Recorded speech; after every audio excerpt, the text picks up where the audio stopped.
All right. Welcome once again to another episode of Sports Therapy with FH Jr. I am your host. A little bit about the show. These are the rules for the rule breakers. Keep in mind that Sports Therapy with FH Jr. is sports entertainment and sports entertainment only. We don't talk politics. I don't give a fat rat's butt what the Democrats are doing, and nor do I care what the Republicans are doing. We don't talk sexual orientations. All are welcome. And we do not talk race relation. We just keep it moving. And once again, our sponsor is always Crown Royal. Crown Royal is always our sponsor. As you can see, I am decked out in the Commander gear, always sporting the cool beard. And I have a Tyler Heineke jersey. That's right. Paying a little bit of homage to my man, Brother Heineke. But today's show is going to be action-packed. One thing about it, callers, you will have 2 minutes to call. You can rip, rant, kick some knowledge, and do all things possible, long as it is legal. And the number to call if you want to be a guest on the show is always 940-329-4110. And we're coming to you live, as we always do, Sunday nights at 7 o'clock p.m. Central Time. This will always be our time.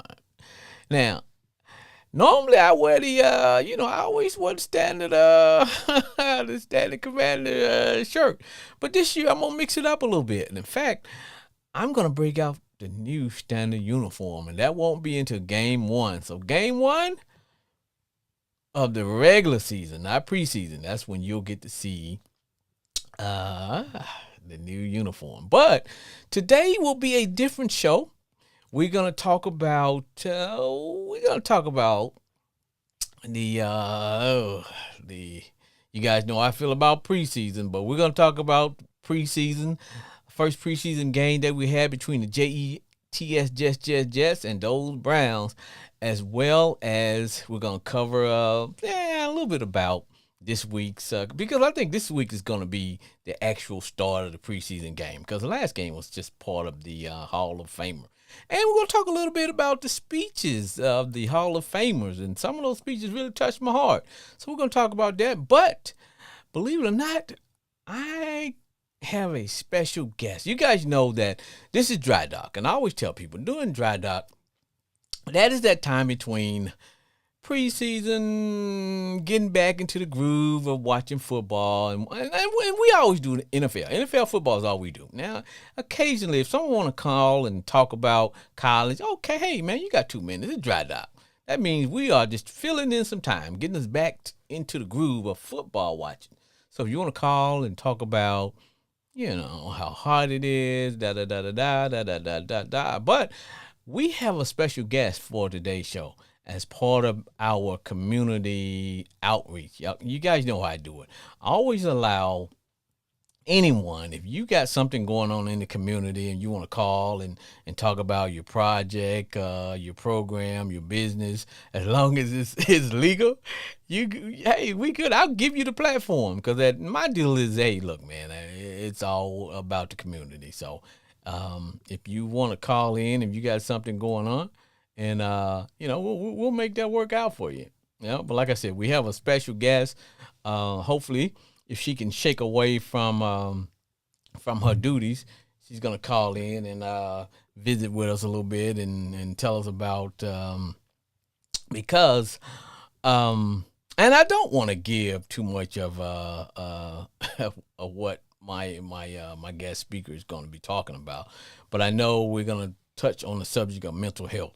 Because you guys know, like I said, now I am a real counselor, and I always tell people when you call in, the advice I give, this is all fun and yucks. I don't give medical advice, but I am a real counselor now. Hey, let's get that straight.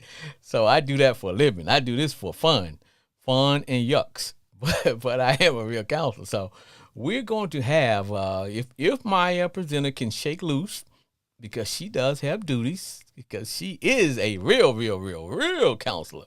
And so, but if she's able to shake loose, she's going to call in and, and then, but a little bit about my guest speaker. She's going to come and she's going to talk to you about mental health. In fact, we met as part of this training that I was doing, and I told her, I said, hey, you know what? I have got to get you on my show. So you know what? Without any delay, I am going to answer the phone call and see do I have my caller. And this is Whitney Dixon, and she is from Base Point, and she's going to be coming talking to us and you guys and giving out some vital information about mental health as well as with teenagers. So I'm going to see can I get her in here. Sports Therapy with F.A. Jr. Hey, Frank, this is Whitney. How are you doing? Whitney, hey, thank you for being a guest on my show today. A little bit about the show, because you know this is sports talk. This is fun and yucks, but during this time, I call this dry dock, Whitney. This is where, in between football and just kind of getting back into the groove, we do community outreach, and so that's why when I met you, I said, you know what, I got to get her on the show because you know what, I knew you see sports recognize sports, and I said, hey, I know she's in the sports, so I got to tackle her and get her on my show. So, Whitney, you're coming to us from, and your company is called Base Point Academy, and you guys work with teenagers. So, in fact, you have a real degree. You have your master's in LCDC. If anybody don't know what that stands for, you are a licensed chemical dependency counselor. Did I get that right or wrong? You got it. All right. Hey, now, I believe you are, I don't know if you're a professional football team member, but I do know you're. What is your football team? Is it the Horned Frogs? So, yes, I'm a diehard TCU Horned Frogs fan. That's where my parents met, and they met in the athletics journalism department. And I still watch the Cowboys on Sundays, but I stopped emotionally investing in them and, kind of the Tony Romo. Hey, look now. On this show, there is no fan shaming now. Be true to your team. Go down the drain. Be like Drano. Go down the drain with your team. Hey, but let me ask you this question. Then we're going to transition into, what you do so you can give some information to my listeners. Now, TCU, you guys are the Frogs. Now, there's this little hand signs that you guys make, and I don't know if you know how to make it. It's for the little horned frog. Do you know what I'm talking about? Yes, I do. Frog sign. Yes. It's like you're holding it too, and you fold over your fingers. So you know how to make the sign? Oh, yes. I've been making it since I was in the womb, Frank. I got you. Hey, you know what? Let's push on because I know your time is valuable, and because, I appreciate you coming. Can you tell, I'm going to give you the opportunity to introduce yourself, tell us what you do about your company, and then, how you can be a service to our community as far as teenagers and mental health and all that good stuff, okay? Yes, I appreciate it. Thank you so much for this opportunity to be on. Again, my name is Whitney. I serve as the Director of Educational Partnerships for Base Point Academy, and we are laser focused on adolescent mental health. So we're local to DFW. We have 3 sites across the area in Arlington, McKinney, and Forney, which is just a little bit east of Dallas. But we are a smaller family-owned company that unfortunately stemmed from the tragic loss of our co-founder's daughter and sister. She tragically completed suicide back in 2012 due to some mistreatment and mismanagement of her medication when she was under the care of a psychiatric provider. And so this family went on a mission to provide accessible and understandable and evidence-based mental health care to adolescents because they were trying to be part of the solution to Texas being dead last in the country in access to mental health care services. Yep. Wow, that's good information. Hey, let me ask you. I have your brochure in front of me, and believe it or not, I was reading it from front to back, and I want to ask you this question here. And I noticed there's some terminology here. PHP and IOP. Now, I used to believe it or not, I don't know, did I tell you this? I was actually a mental health tech 3 years, so I'm very familiar with what the service that you guys provide. And now here's my thing.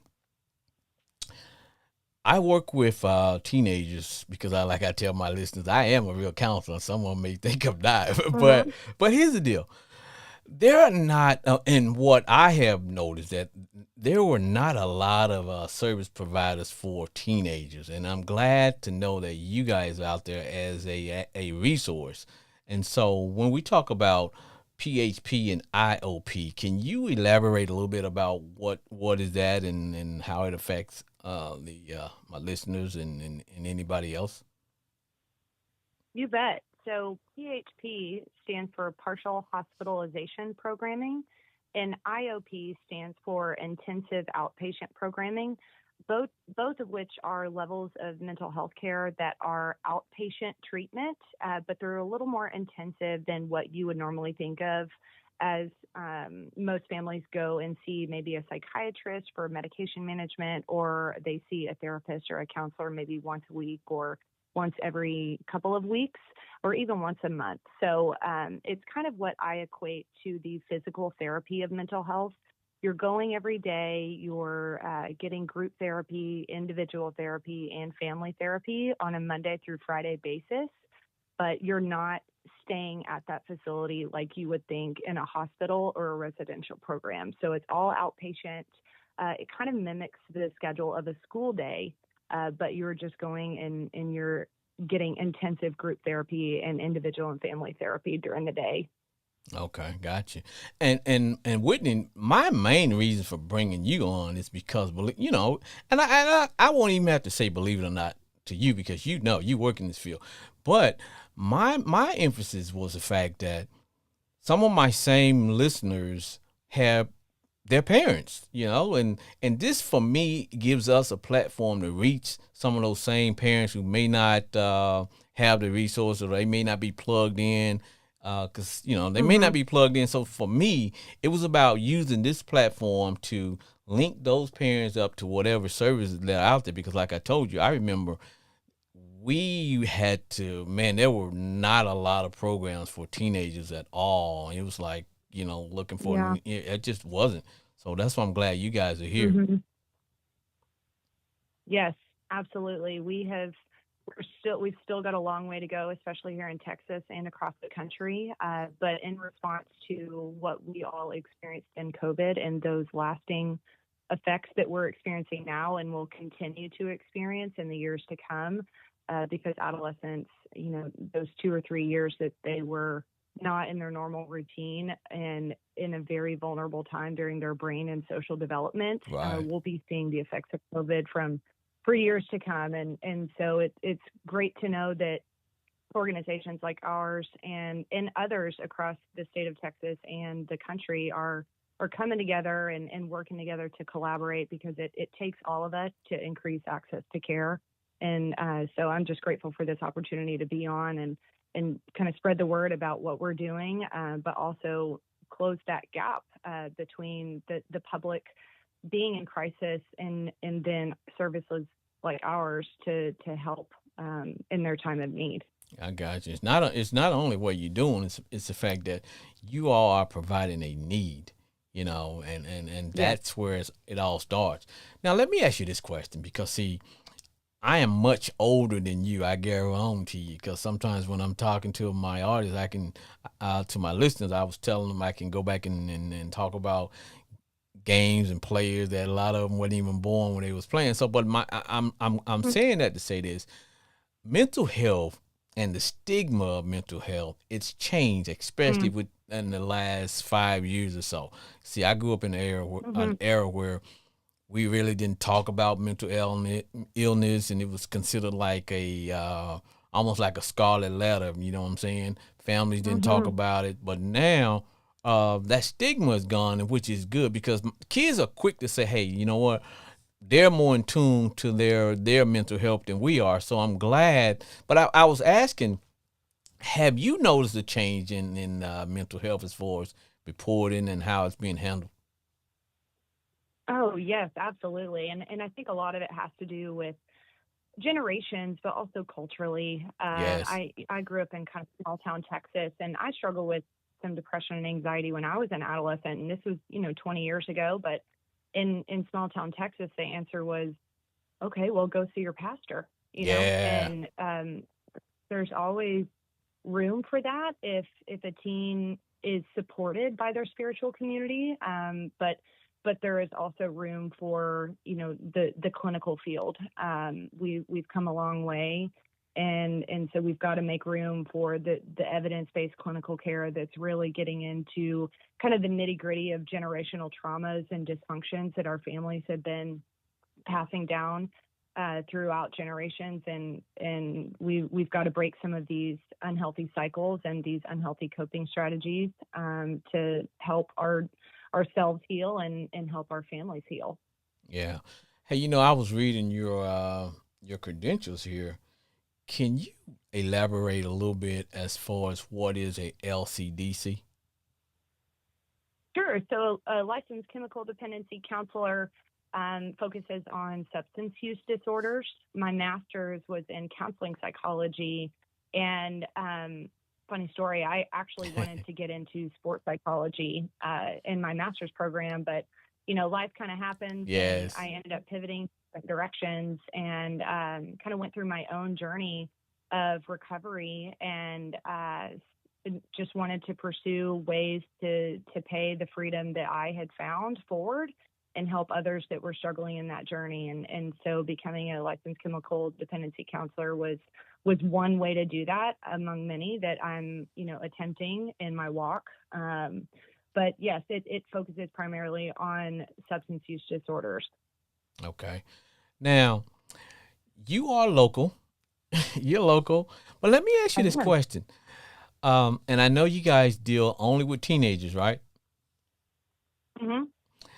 Now, a lot of my listeners are out of the state. They're a little bit of, because I have my listeners from all over the place. Because at the end of the day, although my team is the Commanders, but I tell them this show is not a Washington Commanders show. It's for we deal with all the teams, even But don't get me wrong, I love my team and I Right. cheer for others to lose. But Of course. um, what about outside clients? Are you guys able to address that? Is that something that you guys may be considered in the future or something?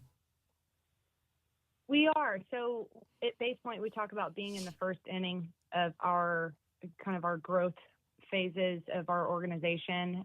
We were founded in 2019, and we have 3 sites in DFW. Wow, Our goal is to y'all have are a 10. new baby.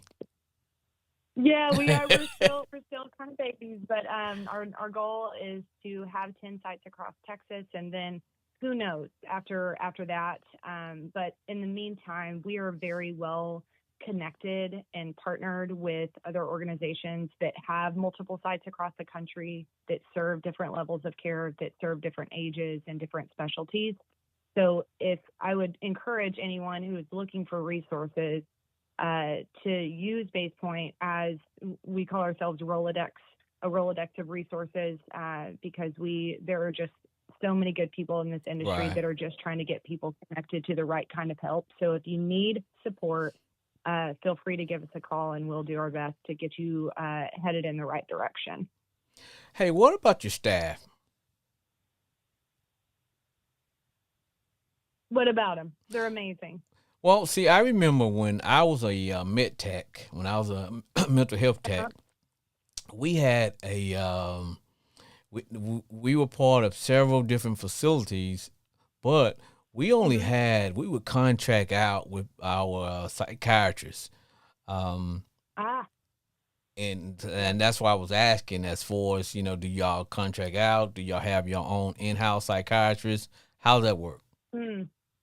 Yes, thank you so much for clarifying about our psychiatrist. That is a huge, huge piece of what we call the base point difference. Mm-hmm. Our psychiatrist, we have a full-time W-2 psychiatrist at every single site Wow. who is devoted to Base Point Academy and working in person with our clients and our families. So what they do is they report to Base Point. They're there Monday through Friday.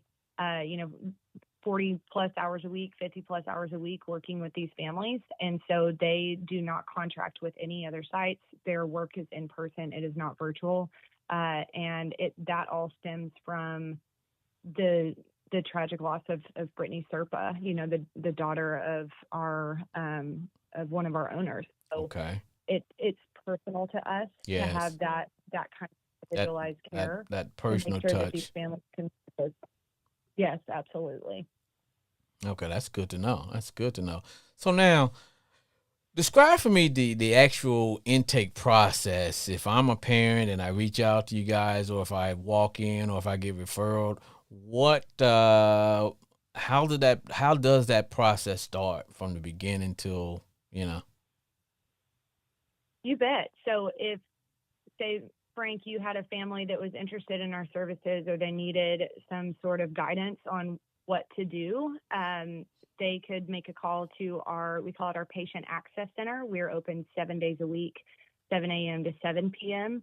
And that phone number is provided on the collateral if you'd like to share it in either the chat feature or on your YouTube channel. But they would call that number and we would get them connected with one of our patient access coordinators who would just kind of ask some demographic information, your reason for calling, your insurance information, and we would get you scheduled with a licensed clinician to come in and do a fully integrated biopsychosocial assessment. So the first phone call shouldn't take you that long to get an assessment scheduled, and we provide complimentary same-day assessments.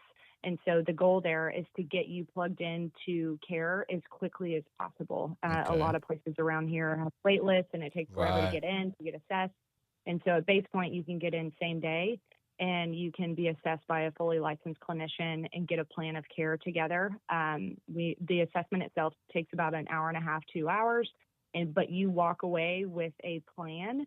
And if you qualify for our levels of care, those PHP or IOP levels of care, then you would start with us the very next morning.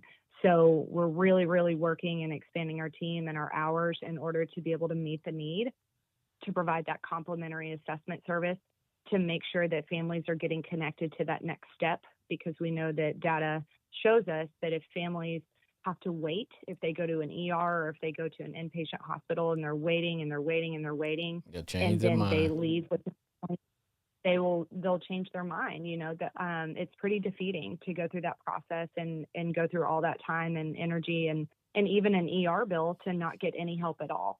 So at least at Base Point, you're coming and you're getting help immediately, and you're getting a plan of care together immediately so you can start treatment the next day. Okay, that's good to know. So now, if I am a parent and I want to, I have a child that's experiencing some issues. Now, one thing, what are some of the signs that parents should look for to kind of give them an idea that maybe they might need to consider, mental health services, or there may be an actual issue or concern? Sure.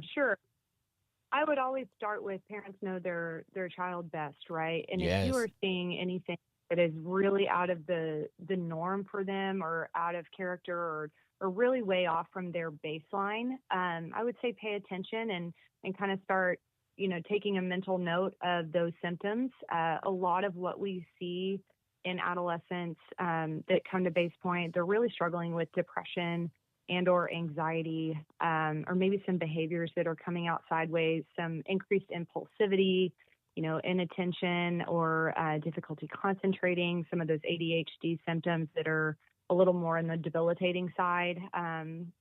Grades are declining, maybe they're running away or Yeah. avoiding school. So there's some truth there because they're avoiding school, and we're seeing that a lot more in response to COVID, and that really is rooted in anxiety. So depression looks different in a lot of kids. It looks different for everybody, right? But I would say longer periods of sadness or isolation or being withdrawn, kind of holding themselves up in their room and not participating in their social life anymore, not participating in family life really. Just take note of those things. On the more acute side, we have students that are struggling with suicidal ideation, maybe thoughts of not being here anymore Right. or expressing that. And on the most serious side, we have students that are not only struggling with suicidal ideation, but they could have plan and intent. And those are the most severe cases that we have to get seen immediately. Those are emergent cases. Okay. Now, as I was telling my listeners, I say, look, I am really a. Now you are my evidence that I am actually a school counselor. You know, because here's where I'm going with this is one concern that parents may have, and that's why I wanted to bring you in and bring you on to get you connected so that parents can be connected as well. Because, like I said, some of my same football watching parents are parents, and they deal with the same dynamics Mhm. that we all deal with. You know, if you got kids or neighbors' kids, or because it's a community now. It's a lot of the gone are the old picket fence type families where when we have blended families, we have social families, we have a little bit of everything now. But Right. parents may be concerned is, hey, you know what? My child is an honor student. My child is going to school. Hmm. How's that gonna impact my kid if he's in your program? What about Right. his school, the school that he attends? What are we gonna do about that? What do you guys have as Yeah. far as dealing with those circumstances? Yes, and thank you for asking that. The fear around getting further behind in school and or not being able to participate in our extracurricular activities are a big reason that students and their parents won't seek treatment for their child. And so at Base Point, what we do is we work directly with schools, uh, like your district, Frank. I'm so excited to be working with your district. But we do not unenroll students from school. We work directly with them to make sure that we're coordinating to get their assignments sent over. Right. And so we have structured school time into their treatment day. And on every single Base Point site, we have what's called an education counselor. And so they serve as the liaison between the school district and the student and the family and the treatment team to make sure that the student is staying on top of their schoolwork while they're in treatment with us, so they're able to seek those services and not get further behind. Okay, that's good, and I'm glad you guys have that because one of the conflicts that a lot of times when we were dealing with some other entities and other agencies would always be about conflict dealing as far as with funding because schools how they get their funding. So it's and when you said you guys don't have to unenroll the child because it's his educational needs are still being met, which is definitely a good avenue to have. So now let's talk about funding. How is the when I say funding, we're talking about the costs. Yes.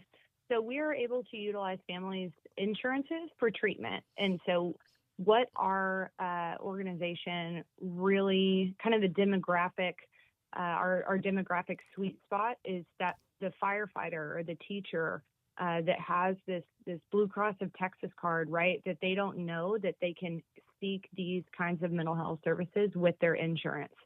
So we are in network with all major commercial insurances, and we are currently in the process of getting in network with TRICARE as well.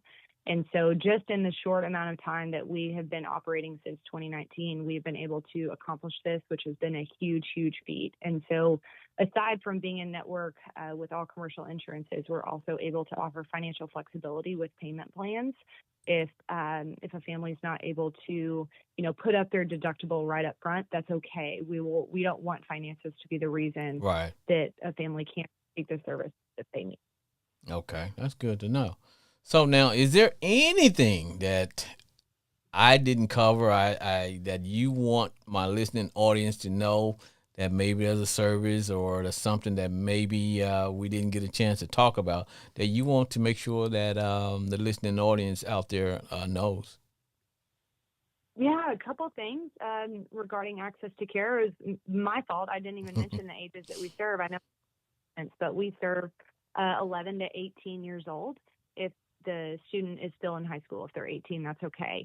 Another big thing about access to care and what makes up the Base Point difference for us is that we provide transportation to and from treatment. Oh, that's so good. We have full-time employees that are background checked drivers of Base Point, and their sole purpose is to help kids get to and from treatment. So we're able to coordinate either meet points or do a home pickup or a home drop off. Our society today, it's not just one parent working in the household, but most likely both parents are working. So we need to make sure that we're doing everything that we can to get kids plugged into care. And transportation has been a huge, huge win for Base Point and our families. I would say probably 80 to 90% of our families utilize that service, and it is complimentary as well. All right. Hey, Whitney, I want to thank you for calling in and being a guest on my show.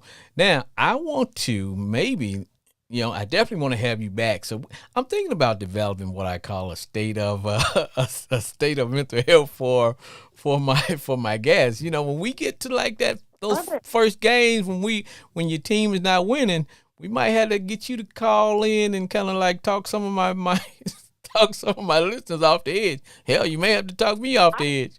So we had to get you. I have a long history of being disappointed by the Cowboys every year. Oh, you know yeah. I'm gonna love having you on. I'd be happy to come back. We can all commiserate. Hey, thank you very much. Hey, get one last plug in and give my listening audience your phone number, any information that you think they need to have. But I'm actually going to also attach that to my YouTube page too. But if there's anything that you want to give out as far as the number to the company and email address and all that good stuff, hey, go ahead and knock it out. Oh, perfect, Frank. Thank you. So, yes, our Patient Access Center can be reached at 972-325-2633.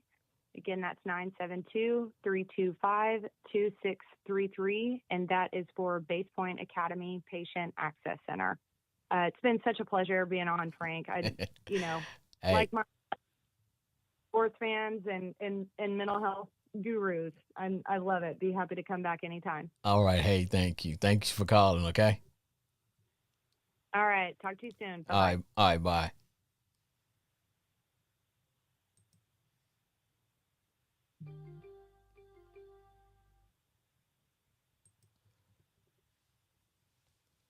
Sports Therapy with F.H. Jr. What's up, FH Jr.? This is the Ravens extraordinaire, Brandon Cooper, man. I was under the weather last week, but I'm back, baby, for the first official week of preseason football. Brother Cooper. I need to ask you some things. First of all, what's the deal with your boy, man, with your running back? Okay, so I'm waiting. Let's get this. Okay. J.K. Dobbins is trying to hold out for a new contract. Now, we all know the running back market. We do. I believe the running backs will come together and figure this out. But if you look at J.K. Dobbins, 2 years ago, he missed the whole season with the ACL. That's my point, bruh. And last year, this man missed 8 games. Yes. Off and on, with Soros. And now you're trying to hold out. Yes. If he were to play this year and he would have played a full season and he would have made the Pro Bowl, then I can understand. But you think it's plenty of running backs that have a case to get paid. He ain't one of them. He's barely been playing any games. Come on, dude. And he was a second round pick, I believe. Yes. So he does have quite a bit of guaranteed money on the table. But I just don't understand. I mean, brother, you don't really have the leverage at this point. Saquon has leverage. Eckler has leverage. Chubb has leverage. Nick Chubb Josh Jacobs has leverage. Brother, what are you doing? I couldn't wait to talk to you because I needed to say, please, am I looking at this the wrong way? I'm like, wait a minute, this brother hadn't played a whole season. I don't think has he played a whole season without. No, he hasn't. You know what? And I'm glad you mentioned that because we signed. We had Gus at running back. We signed Melvin Gordon, which was a good 1-year pickup. You know what? Let's look at the stats. Since people think I'm going too hard, and I'm real big on being the player first type of guy. Yes, I understand what they're doing to the running backs. J.K. Dobbins is entering his 4th year in the NFL. This man was drafted in the 2nd round of the 2020 draft. His first season, he played 15 games, started 1, had 134 carries, 805 yards, 9 touchdowns, 6 yards a carry. Second year, he missed due to an ACL injury. Third year, which was this past year, he played 8 games, started all 8 games, 92 carries, 520 yards, 5.7 yards a carry, and 2 touchdowns. So technically, in your first 3 years you were eligible to play, because this is your 4th, you've only played 23 games and started 9. Show me the money. I can't. And my thing is, bro, you got people like Josh Jay, you got people like Dalvin Cook who are in the prime of their career who can't even get a contract and get paid. So, Brandon, let me ask you this question. When he first came in, wasn't he sharing and splitting time with somebody? Yes. So when he came in 2020, right, our starting running backs were, it was Mark Ingram, yes, Gus Edwards. Mm-hmm. They were getting the bulk of the carries, yes, and J.K. Dobbins. So Gus Edwards had 144 carries that year. J.K. Dobbins had 134. Mark Ingram had 72. But those 3 were splitting time. And then, of course, Lamar Jackson, had the most carries and most rushing yards that year. But I just don't understand where are we going with this? Because what is your leverage? I don't know. It's beyond me at this point. And I mean, we got Melvin Gordon, of course, which was a good 1-year deal, so that'll suffice. But I just don't understand, why are we doing this? So now we have another distraction during training camp, which is unnecessary. So I'm all for brothers getting paid, but come on, G. I just wanted to know, man, was it me, or did I have my running backs mixed up? I mean, right now, we have 3 running backs that are healthy and good to go. We have Gus Edwards, Gus Edwards, Justice Hill, and Melvin Gordon. All right. Okay, you don't want to play? Bet. Now let's make a mind shift. The word is that no team is looking good. If you hold on, let me say this. If you are a listener and you're just calling in and you want to know what the hell am I listening to, you are listening to Sports Therapy with F.H. Jr., where callers get 2 minutes to rant, kick knowledge, share some knowledge, cuss. I got the cussing bell just in case you want to drop a F-bomb. But I'm saying that because here's how I feel about preseason. I personally think the preseason is for teams who really need to get it together.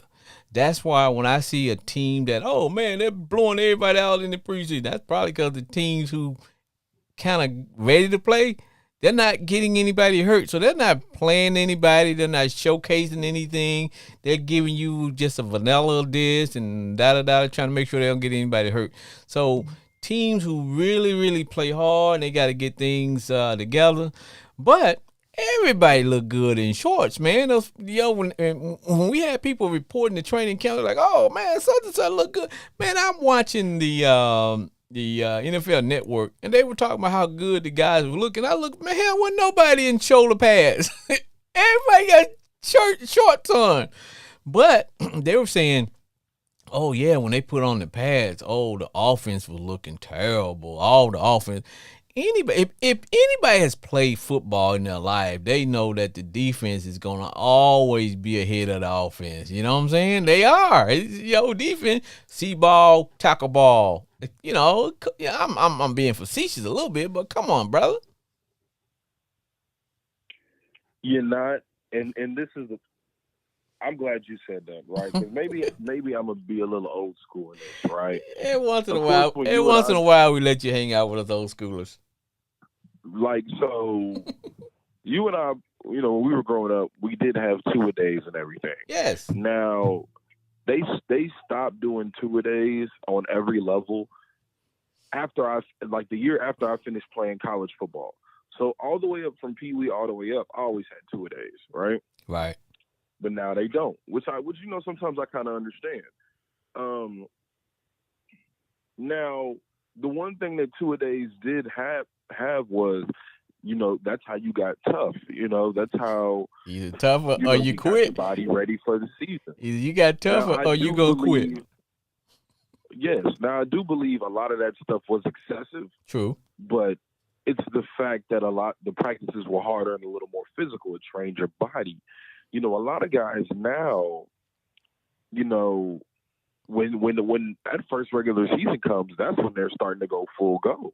Right. And that's why you're starting to kind of see so many injuries, that happen at earlier points in the season. It's grit and grind. And, my coaches used to always tell me, hey, looks like Tarzan, plays like James.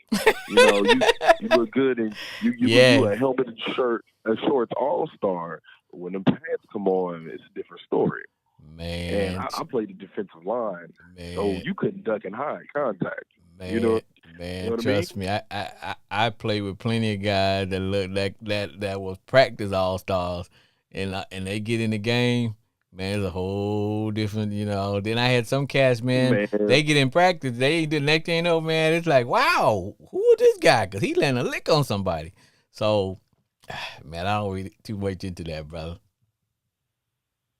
Man, it's to the point now where Nick Saban has a real good model for this. He said, at the end of the day, I really don't know who this kid is until he gets in pads during training camp. Now, the good thing about places like Alabama and Georgia is, hell, you got the third string better than the first string. And there's so much competition at those colleges. We gonna find out who can play real quick. Yep. And if you ain't ready, you can hit the portal. You know what I mean? You can hit the portal if you want to. But we're going to find out real quick who can get these helmets or shoulder pads on. Now, in the case of the NFL, I oftentimes do have something against, you cut off, you start training camp with about 100 guys. Right. Because you have one less preseason game, you got 3 weeks to go from 100 to 53 guys. You mean to tell me some of the times that what we see out there in the NFL, you mean to tell me you cut men who you told weren't able to make that play, and then on Sunday, that's what you drag out there? Yep. You see what I'm saying? Yes. You mean to tell me all those players you had, all these hungry guys that want to make a team, because football is different than every other sport.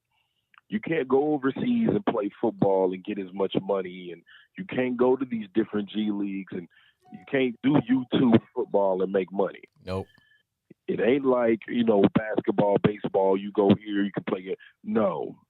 And if you're not in the NFL, you ain't making top dollar. No.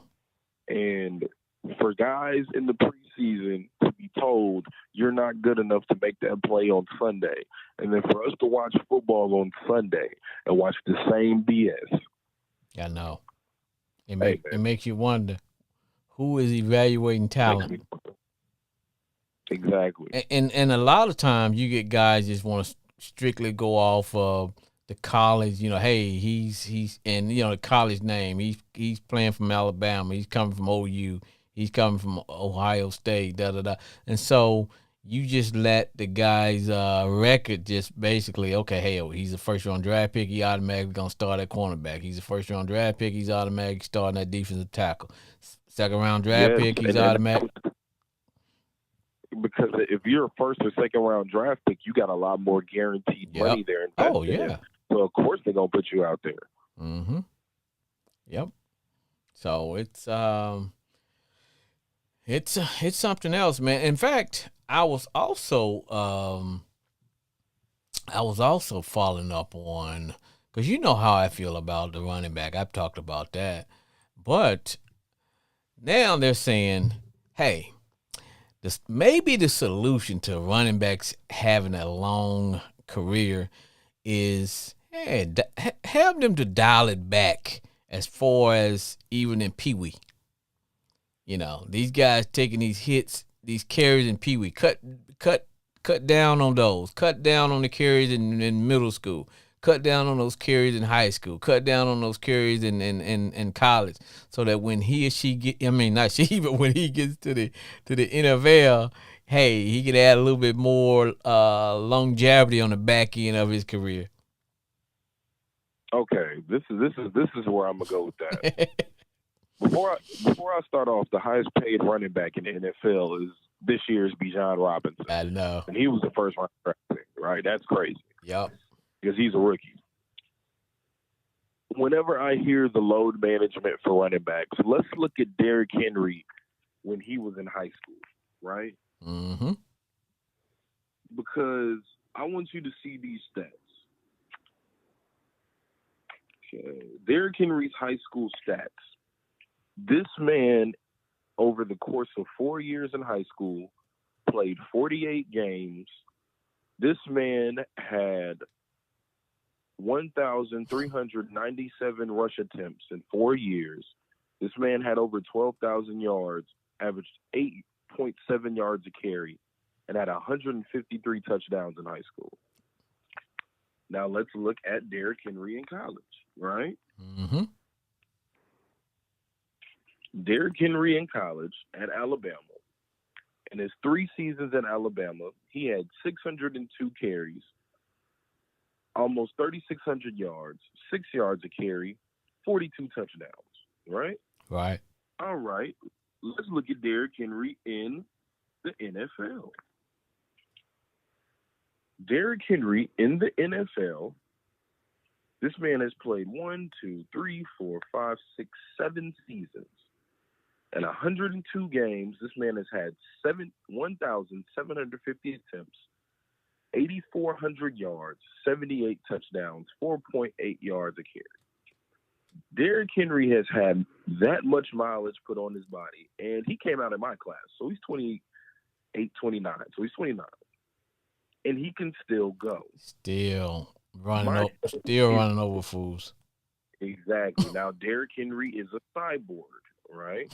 Yeah. Now, when you take somebody like Dalvin Cook, which for the past he's been in the league 6 years. The past 4 seasons, this man has had over 1,100 yards a season.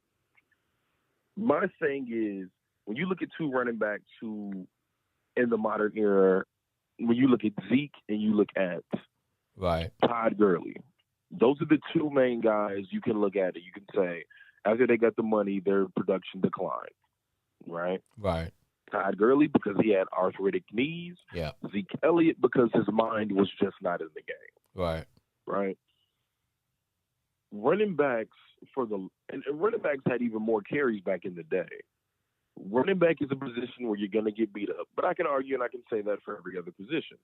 Now, they've made the game and they've shifted it to being more of a quarterback wide receiver 7-on-7 style. Right.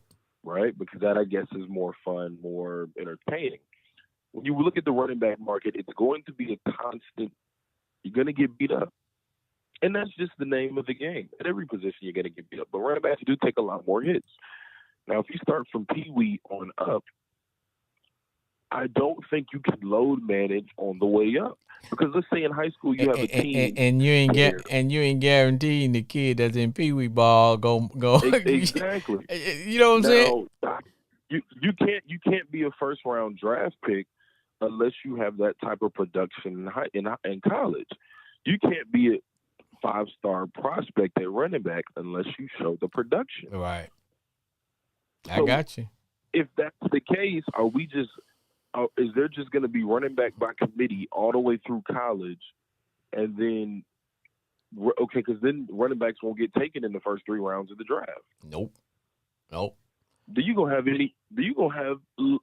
have less guaranteed money, man. Because if that's the case, they're gonna sign you to a 3-year contract, franchise you for 2 more years.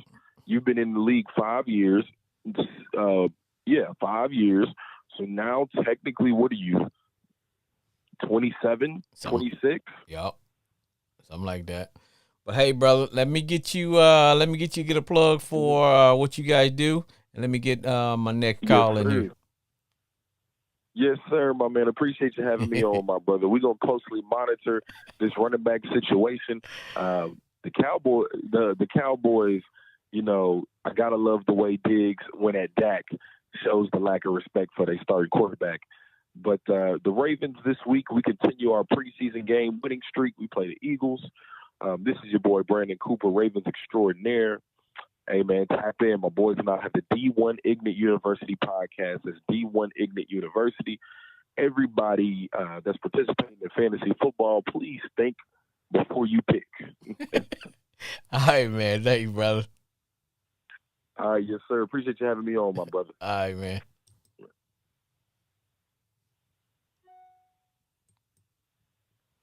Sports Therapy with F.A. Jr. What's going on, my brother? It's my homeboy Glenn. What's up, homeboy? You got the best. Hey, man. I want to talk to you about the Hall of Fame. That first game, you know how I feel about preseason, man. I don't hide. I think preseason is to me, I wouldn't even have the preseason. I just think just like high school, hell, we don't have preseason in high school. We just start playing. You get better as you go. I think we should add a few more games and let them cats go for it, man. You know what I'm saying? Practice who. It might as well. Keep who you going to keep in practice, and let's play. Let's play football. Because you know, that's how I feel. But, hey, let me ask you this question, homeboy Glenn, and I got you here. I was watching the Hall of Fame inductees. I was watching the speeches, and some of them, and a lot of those guys had a story to tell. They did. A lot of them had a story to tell. I was really warmed over by some of the stories, especially I believe Ware had a good story. He was telling about where he came from, and it's funny how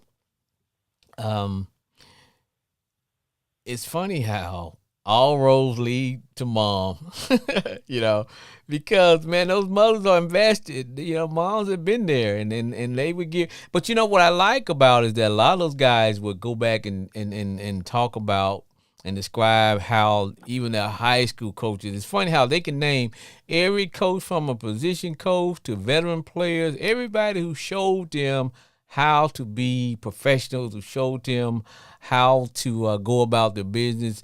And they thanked all those guys from, to help them make it to the Hall. Now, honestly, I still think there are some people that I question why they're not in the Hall of Fame. You can't explain to me why Lester Hayes is not in the Hall of Fame. You can't explain to me why my man, who plays for the Cowboys, why he not in the Hall of Fame.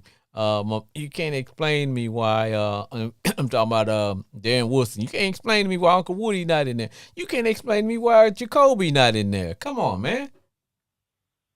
Steve McMichael. Yes. Yeah. Come on, man. I'm gonna tell you something. I remember you asking that question a few weeks ago, but I was got to thinking about it. I'm gonna tell you somebody got a better stat than Steve Young and Troy Aikman, and they not in there. It's Donovan McNabb.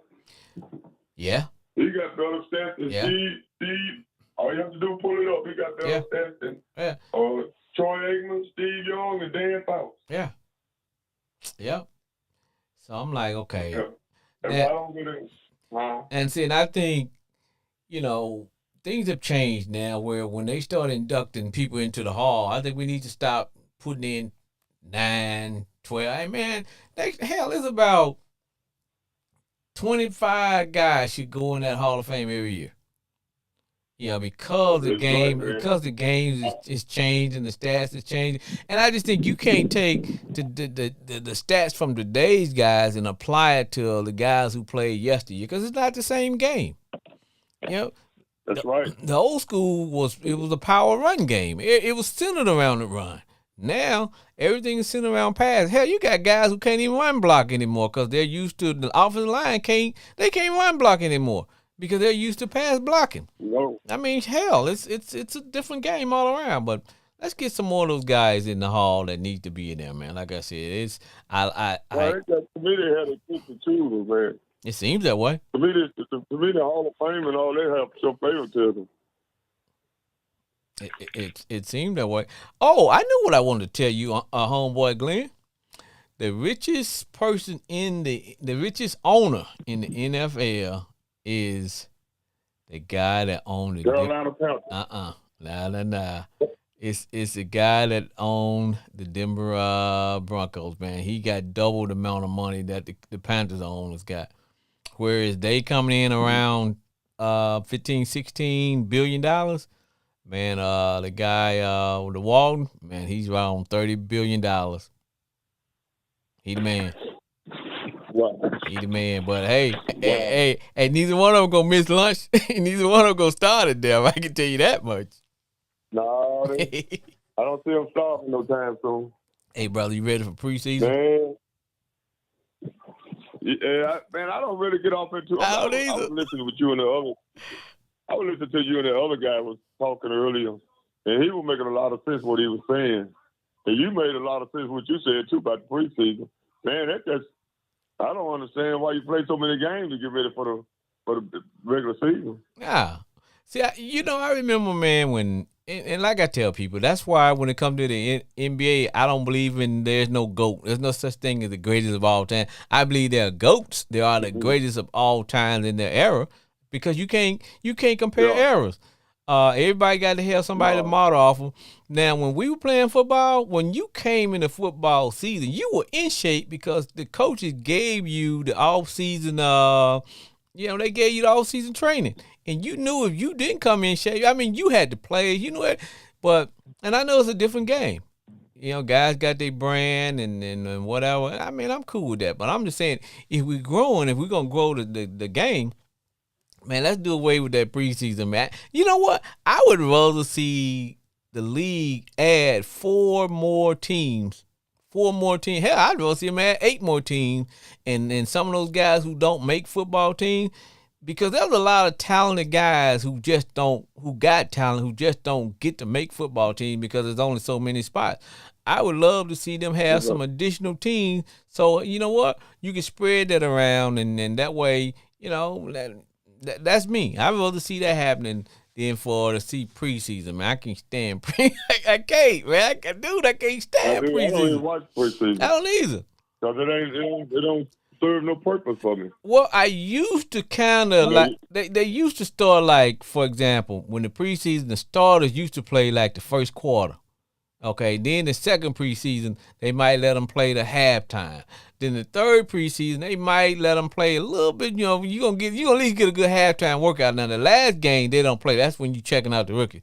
Now you got to where the starters don't even play at all. They don't even play at all. I'm like, what the hell? Right, they don't play. They don't play at all. Don't even play at all. And now they're saying Denver's coach said he gonna make your boy play that quarterback. He gonna make him play Russell Wilson. Yeah, he gonna make him play the first game. Now either he trying to run Russell away, or he's trying to get on the same page as far as getting the offense together, because it is a new offense. I kind of lost a little respect for Denver coach Sean Payton. Oh yeah. You know what he got up there said about the coach last week, man. You know that's childish, really, man. Yeah. I don't care how you look at it, man. That's child. You don't get up and talk about another coach like that, man. Nah. Regardless what kind of situation he is. Nah. The bottom line is when you inherit a team, all the warts and everything that come along, that's you. That comes with the position. You don't get to come in and say, "Hey, man, you know, we don't have this, we didn't have that, da da da." You make it okay because you're making it look like you're coming in here as to be the savior. So if that's the case, they had better do something in Denver because you're coming in saying, "Hey, this guy was like a hotel up here. It was cupcake and like, come on, man." That's right. Man, it just I just didn't get down like what he said about the opposing coach. Nah, Because hey, when you come to take a job like that, like you just said a while ago, it's all on you. Man. That's why you got to hire for try to change things to make it better. that's on you. You can't come in Right. and start saying, "Hey, man, this was this," and no. But I need to ask you about your Steelers, brother. Y'all getting some injuries to your DBs, man. You gonna have to suit up. Man, look like we is, man. I don't know what we're going to do. We might have to go get Lester Hayes or somebody because I don't know what we're going to do, man. And see, that's the part of football will hurt you, man. No matter how good of a team you have, injuries, 1 or 2 injuries away, Yep. miss your whole team up. Yeah, and that's why when I tell people, for me, the season don't start now because they got 17 games now. But I used to tell people, man, the season don't start until game 8. Game 8 is going to determine where you are. Either you're at 500, you're above 500. You don't have your injuries. Your teams have went through that what all teams go through, where you have a bunch of injuries. And I just know because you can start off and you 5-0, and then you lose your quarterback or you lose your edge rusher, or you lose your left tackle. You screwed, man. So Yeah, you're in trouble. you in trouble big time, man, big time, man. But what do you think about Diggs? What he told Dak Prescott, what he did. Well, to me now, I think you just talking smack, man. I think that's kind of how they roll, man. You know what I'm saying? At the end of the day, you need that dog in football. You need that edge. You need whatever. I think that's just how they talk smack to each other, though, really, man. Because we can't judge. I don't think it was nothing really personal or nothing. Nah, see, because you can't judge today's guys based on, at the end of the day, defense gonna always talk to us too, whatever, and I'm sure that they probably call each other names outside their names and whatever, man. Like I said, I just think everybody, well, hey, you don't have any respect for the quarterback. Nah, that's just how they roll, man. I didn't think anything of that. Yeah, Now like you say, they do that all the time. Now Dak get to throw an interception. Dak get to throw an interception in big games, and the defense then they gonna have some worries for him. They fool around and ask you, "Hey man, what team you on?" Right, that's right. But as far as that other stuff, nah, man. I just think that's just boys being boys, man. It's just football, man. Yeah, they call each other all kinds of. Yeah, it's just football, man. Just football. At the end of the day, that's all it is. At the end of the day, dog, got to make that thing. it is just football, man. That's all it is, Glenn. It's just football, man. Football in America, bro. That's all it is. That's right. I can't wait till the regular season start. Ooh, man, me, you, everybody, bro. I can't wait. Every time I come on, I'm going to tell you what my game meal is. Hey, Doc, I had this, I had that. But I just can't get up for a preseason, man. I just can't, man. Now, don't get me wrong. I'm glad football is back. Give it a little something to watch or whatever. But that's that preseason, man. It's like, nah. Yeah, because I've been watching a little baseball. Just mental baseball. But it ain't nothing like watching good football, right? Yeah. Because I've been kind of following the Rangers. I usually like to watch the Rangers and the Astros because they had a race against each other for the division. And so I watched a little football. I mean, a little basketball and not basketball. I'm sorry. I did watch that 3-on-3, the big three. I'm sorry. I watched some of the big three, man. I kind of like watching some of them old schoolers, stuff like that. Just because you got to have that filler in between football season. Got to have something to watch, man. Something to watch. Yeah. But yeah, it's like I said, I just be sitting there waiting patiently. Sooner or later, football season comes down. I'm ready for college football too. I know, man. See how things work out there. I know. And see, even with college football, man, everything changing. Conferences are changing. Teams changing conferences. Oklahoma and Texas gonna be in the SEC. Woo, they gonna get their head handed to them when they first come up in here, though, Doc. You got teams. Man. They are, man. They gonna find out what the Hogs found out when we first moved to the SEC, man. You gotta have it's certain players you got to have to play in the SEC, and you gotta have 2 and 3 of them to play, because that SEC is tough, and it usually take you about 2 or 3 years to get your kind of players, because when you first get into the conference, those guys they don't know you. They gonna go and play for those SEC schools that's already established. So that's right.